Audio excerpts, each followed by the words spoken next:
Murder at midnight. This kind of glass tube was pointing at Matson's body. When the switch went in, there was a whining noise, and then a white light shot out of it. I know you won't believe this. When it hit the body, it went all soft. It was just like the bones had gone out of it. It just went all soft and kind of poured off the chair and onto the floor. Midnight, the witching hour when the night is darkest, our fears the strongest, and our strength at its lowest ebb. Midnight, when the graves gape open and death strikes. How? You'll learn the answer in just a minute in The Heavy Death.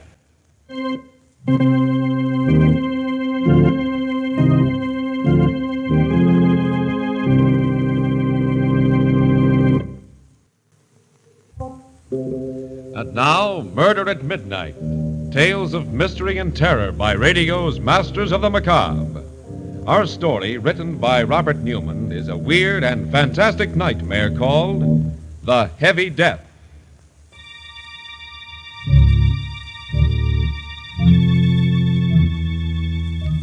A road just outside the small town of Medford. And running up it, his face white and terror-stricken in the moonlight, is a small, slight man. He pauses every once in a while, his breath whistling in his nostrils, listening, then runs on again. Finally, seeing the two green lights of the state police barracks, he moans with relief, runs in. Oh, thank God there's somebody here. I was afraid. Look, officer, you got to get me away from here fast. Huh? Just a minute, Mac. Take it easy. No, easy. He'll be here any minute, coming after me. I got to get away, I tell you. And I'm telling you to take it easy. Just wait till I get through talking to Dr. Carden here. Dr. Carden? Are you the Dr. Carden lives in a big white house near the river? Why, yes. Well, then you can tell him it's true. Otherwise, he won't believe me. Nobody will. It was you he swiped the big glass thing from your laboratory. My Geiger counter? You stole it? Well, he made me do it. Whoa, now, whoa. This is getting interesting. That's why Dr. Carden's here. You know anything about his assistant? Young chap named Matson? Yeah. He's dead. He killed him. Matson? Matson dead? Hey, maybe you better start from the beginning. Tell us the whole story. Yeah, but I tell you, there ain't time. He'd be coming after me and... Oh, okay. Like I said, you won't believe it. My name's Sullivan. They call me Shill because I'm a come-on with Bryant's Giant Carnival. Weight guessing is my racket, but I turn my hand at almost anything, you know, shell game, 3-card Monte. Well, we hit town about 10 days ago for a 3-day stand. The first 2 nights was pretty quiet. The third one was when it happened. There was a pretty fair crowd around, and I was warming him up for some weight guessing, with maybe some side bets, when he came up. Okay, folks, okay. Step up, hurry up, and let Hawky Sullivan guess your weight. A Cupid doll and 3 pounds off either way. Now, what do you say, lady? Your weight's not like your age, you know. Ha ha! It always shows. What about you, sir? Guess your weight? Do you really think you can? Do I think? Ha ha! Listen to him, folks. You bet your sweet life, brother. Oh, I have already. The question is, will you bet your sweet life? What? What do you mean? Look, do you want me to guess your weight or not, huh? On the terms I outlined, why, yes. I'll be glad to have you try. Try, says he. Okay, folks, here we go. Now, let's see.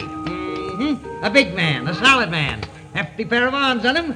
I say, 195 pounds. 195. And 3 pounds off either way, and you get a Cupid doll. Now, just sit right down here on the scale. There you are. Hey, what goes on here? You broke my scale. Yes, it only goes up to 350 pounds. 300.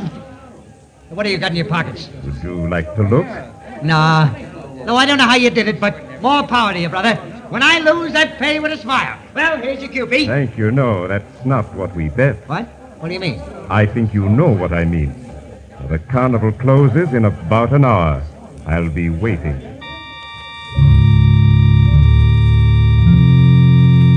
He went walking off, slow and heavy. The crowd stood around for a couple of minutes, gaping at the broken scale and talking. Then they all decided it was some kind of a gag and went on and forgot about it. For me, I couldn't forget about it. Somehow I didn't think it was a gag. There was something about him, the way he moved, the way he talked, that scared the pants off me. I hung around for a while, getting my stuff together, and then I looked up Rube Thomas. Rube's a big guy. Used to be a wrestler, and he was just closing up his Wheel of Fortune. Hiya, Rube. How are they going? Not bad for a one-horse town. How's it you? Oh, not too bad. Till some wise guy busted my scale. Huh? Busted your scale? Yeah. Well, Rube, that's why I come over. He was a queer duck. I just couldn't figure his pitch, but he said something about waiting for me when he closed up, so I thought... So you thought maybe you should have some protection walking down to the station. Yeah.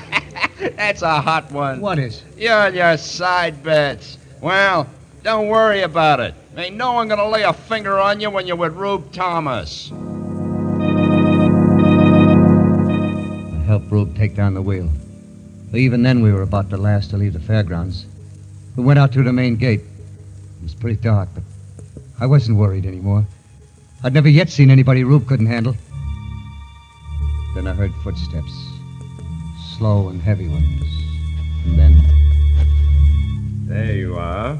And I've been waiting for you. Yeah? No kidding? This the guy? Yeah, Okay, Bub.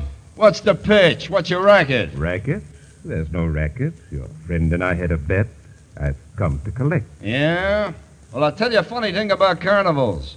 When we pull up stakes and get ready to go, all bets is off. I'm afraid this one can't be called off. You see, I need him. You need him? Yes. You bet your life, remember? And you lost. You mean you... Oh, you're nuts.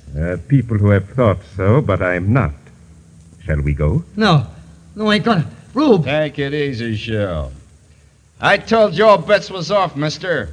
Now you're gonna blow 'em, I'm gonna have to get rough with you. I wouldn't if I were you. No? Well, then here's one just for luck. Oh, my hand. I warned you. Oh, you. I'll break your bloody neck. Yeah. I'm sorry. I didn't want to hurt you. You won't believe this. Like you probably won't believe what happened afterwards. He didn't swing or anything. He just kind of dropped his fist on Rube's head. And he smashed in his skull like it hit him with a lead pipe. Good Lord, you killed him. Yes. Shall we go? No, I... Look at me. Into my eyes. That's right. Now remember this. You're mine. Mine to do it exactly as I wish. And you do exactly what I wish. Do you understand? Yes, sir, yes. Good. Then let's go. Something happened. Happened to me then and there. Something I ain't over yet. It wasn't just that I was scared, more scared than I've ever been in my life. It was something else. When I looked into his eyes, it was like I just plain didn't count. That no one or nothing did. Then I just had to do whatever he wanted, whatever he said.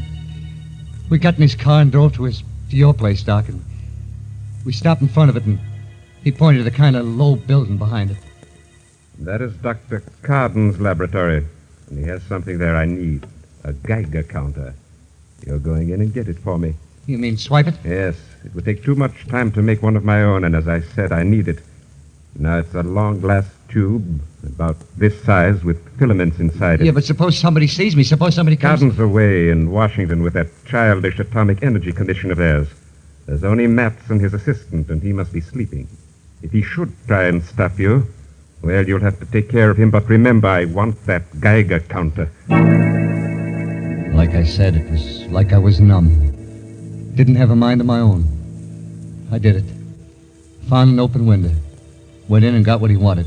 Brought it out to him. He didn't say a word. He just put it in the back of the car and we drove away. It was about 11:45 when we got to his place. A big rambling house at the foot of a mountain. He took me around the back to a kind of iron door and... Well, it was like out of Buck Rogers, the 25th century.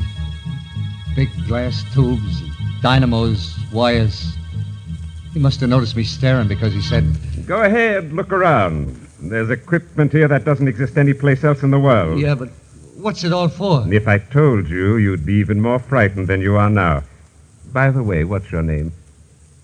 Sullivan. Shel Sullivan. I'm Dr. Vance, Dr. Brian Vance, Doctor? of nuclear physics.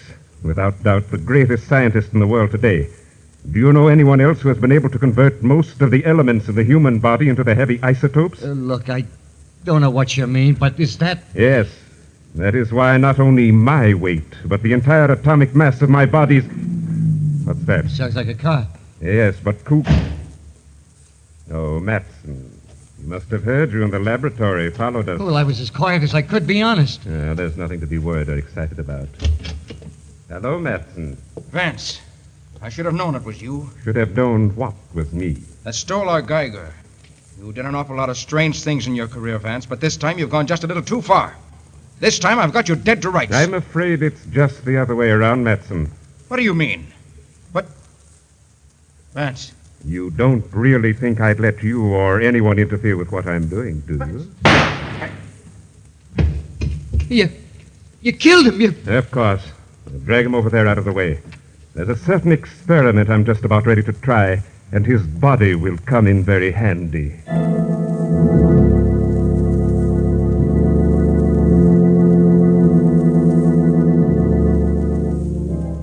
With Shel Sullivan staring at him in abject horror, Dr. Vance turns away from the body on the floor, lumbers over to one of his instruments, and begins examining it. And far away, in the town's church steeple, the clock strikes 12 for... Murder at midnight.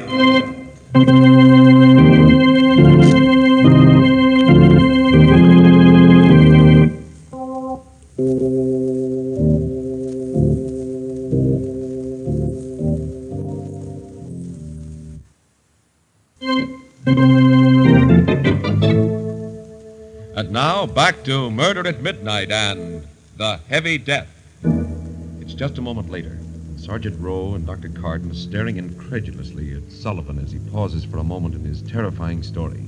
Then the trooper says, we did find Thomas's body out by the fairground, but it was an accident. Hit by a truck or something. You mean this Vance killed Matson just like that? Shot him without turning a hair. Sure sounds to me like... Dr. Carden, what do you think? I don't know, Sergeant. I do know Vance. I knew that he had a laboratory somewhere near here, and, well, it's true that he probably knows as much about nuclear physics as anyone in the world. We tried several times to get him to work with us during the war, but he laughed at us, said that what we were doing was childish. Yes, but this other business, this changing himself, making himself heavy. Yeah, even his voice was heavy like. Is that possible, Doctor? Theoretically, yes, I suppose it is. After all, Professor Urey did it with hydrogen, made heavy water. And we've done it with uranium. Yes, but why would he want to do it? Why? There I can only guess. For all his genius, I've always felt Vance was a little mad. It's possible he believes that by changing the atomic weight of his body, he can make it immune to disease. Yeah, that's right. It's true. He said he was going to live forever. Well, go on, Sullivan. What happened after that? He made me help him do things around the laboratory. Wire and stuff like that. Seems he got tired pretty easy, and his hands was too heavy to do work that was delicate-like. Maybe that's why he needed someone else around. Finally, I couldn't keep my eyes open anymore, and I fell asleep on a cot in the corner. I don't know if he ever slept or not. If he did, I never seen him.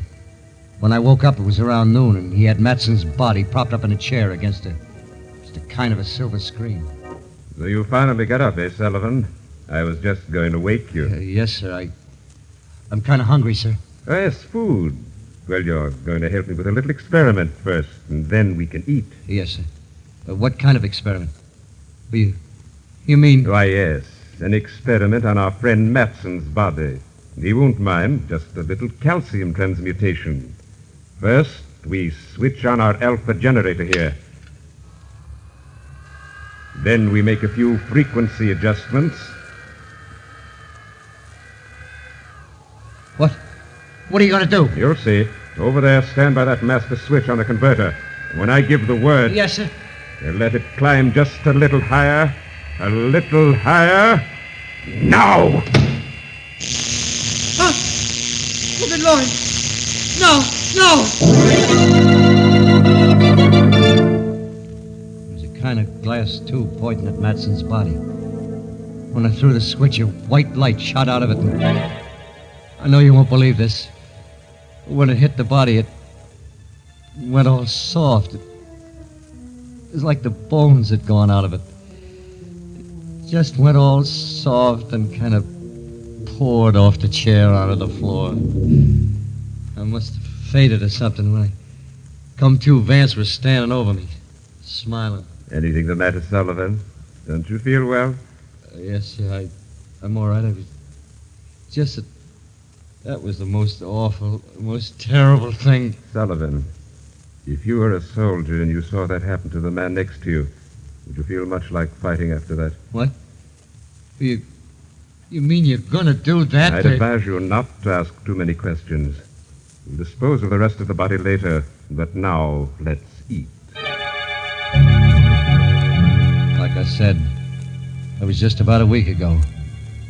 I can't really tell you what happened after that because I was in a daze most of the time. We worked, him showing me what to do, wire and solder and stuff. We ate. Sometimes he let me sleep. Then this morning it happened. I woke up at about 10. He was standing looking at this thing we'd been making. Well, Sullivan, it's finished. Just a few adjustments and we were ready to go. Yes, sir. And I'm profoundly grateful to you for your help. I will show you how grateful in a very concrete fashion. You mean you're going to let me go? You're going to let me go? Really, Sullivan? That's a little foolish, isn't it? Well, I don't know. I just thought... Yeah, I guess it is. Well... Where are you going? Inside to fix some breakfast. No, Sullivan, no food for you. Not today. No food? No, because tonight you're going to enjoy a tremendous experience. One I experienced myself several months ago. And the process is much simpler when the stomach is empty. Process? You mean you're going to make me like you? Heavy? Yes, Sullivan. I told you I was grateful to you and... Oh, no, Doc. No, please, will you? For heaven's sake, You're being rather childish. I'm not going to bother detailing what it will mean to you physiologically, the immunities it will give you. I will merely tell you that we'll do it tonight. Getting changed to become like he was. Heavy as lead. Well, it did something to me. It was like I'd been doped, hypnotized. All that time afraid to do anything to make him mad. Now I was even more scared to stay. I made out like everything was fine, and I waited. I waited and watched. Then about an hour ago, I got my chance. He went into the house to get something. He didn't lock the door. I was out like a shot, grabbed his car and started down the driveway. As I went past the house, I heard a window open. Sullivan, come back! Come back! You'll regret this! You'll regret it!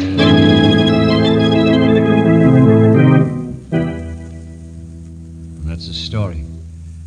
I was so jittery, I went into a ditch just outside of town and had to run the rest of the way. I don't care whether you believe me or not, whether you think I'm nuts, what you do to me. I just want one thing. Get me away from here. Get me far away fast. Because he's going to be coming after me, I know it. Well, I'm not saying what I think. Not yet. What about you, Dr. Carden? I wouldn't like to say either. Knowing Vance, I believe he's capable of everything Sullivan told us. And theoretically, everything he described is possible. I told you, I don't care whether you believe me or not. Just get me away from here. I can't for an hour or so. Have to call Bridgeton, have them send down some men. Then we can really go into this. In the meantime, I'll put you in one of the detention cells. You'll be okay there. Are they strong? Really strong? Plenty strong enough to keep you in and anyone else out.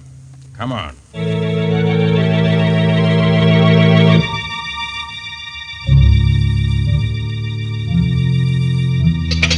Sergeant! Hey, Sarge! Dr. Carden! Ain't it about time? Ain't it? Hey, can't you hear me? Sergeant! Dr. Carden! Oh, gee, Sarge. I was starting to get a little worried. I was You.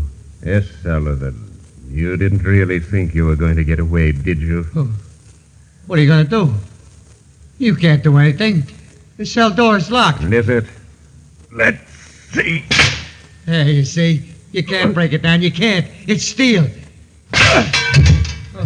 Yes, Sullivan. But steel can be smashed if it has to be. No. I told you you'd regret running away, didn't I? No. Look, I'll come back. I'll do anything you want. I'm afraid it's too late, Sullivan. No. Too late for anything but this. Dr. Carden. Huh? Did you hear it, too? I'm not sure, but it did sound like... This way, quick. Good Lord. Look at that cell door. Oh, and Sullivan. His skull. Smashed like an eggshell. Well, Sergeant? I guess I must be nuts, too. Or... Look, Doc. He must have just left here. If we wait for the men from Bridgeton, give him time enough to get back to his place to those blasted ray things of his, there's no telling what he'll do, how many lives he'll cost. But if we leave right now, the two of us, maybe we can get there before him, cut him off. What do you say? You game? I'm game, Sergeant. Let's go.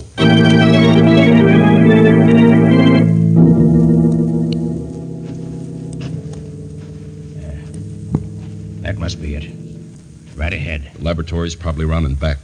Well, Sergeant, the lights are on. Yeah. Maybe he left them on when he came into town and got Sullivan. Or maybe... No. No, listen. He's back. We're too late. What in heaven's name is that? An electrostatic generator or a cyclotron. He's... Oh, good Lord. Up the mountain there. Look. Great Scott. Looks like a hole or something. But it's moving. A neutron beam. Disintegrating. Eating its way into the mountain. He must have found some way of harnessing... Dr. Garden, swinging this way. Must have seen us. Come on, run. No good, Sergeant. Seems to have a range of almost half a mile. But eating through solid rock that way. If it hits us...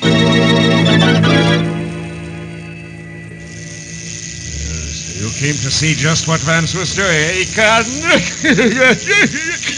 Well, take a good look. The last one you'll ever take at anything. For you shall be the first And to... did you think that you were going to get away with it, Vance? Who is that? Take a look at the Geiger. Turn to that. It's too much. Gotta cut that down. And what'll happen when you release the load? But I've got to cut it down. Besides, you're dead, Sullivan. Yeah, and it's because I'm dead that you'll join me. You can't do it alone. Too heavy. Well, I've got Too to cut slow. it down. The time's any higher. Good Lord, the generator. I've got to cut that down, too.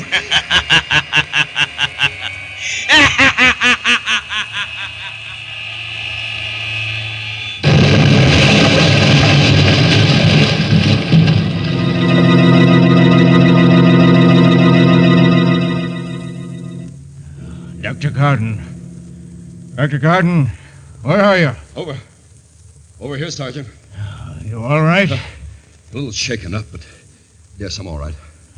The laboratory. The whole house. Look, Yes. what happened? Something got out of control. Too much centrifugal force, or the load released too suddenly, and the whole thing exploded. Now there are things that we'll never know. Except something we knew already. That science can either be man's servant or his master and his doom.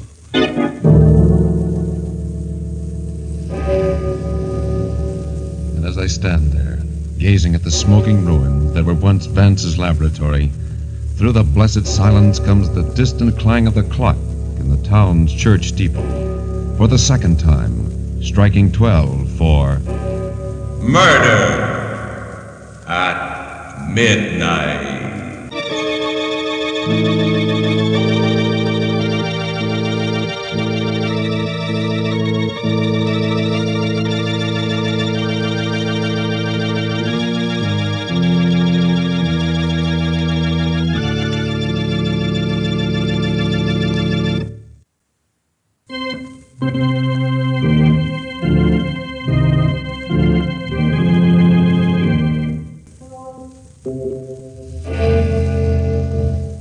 Remember to be with us again when death hovers like a dark cloud and the clocks strike 12 for...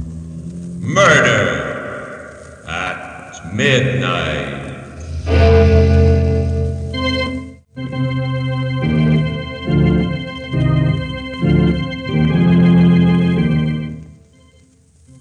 The part part of Shill Sullivan was played by Frank Reddick. With music by Charles Paul, Murder at Midnight was directed by Anton M. Leader.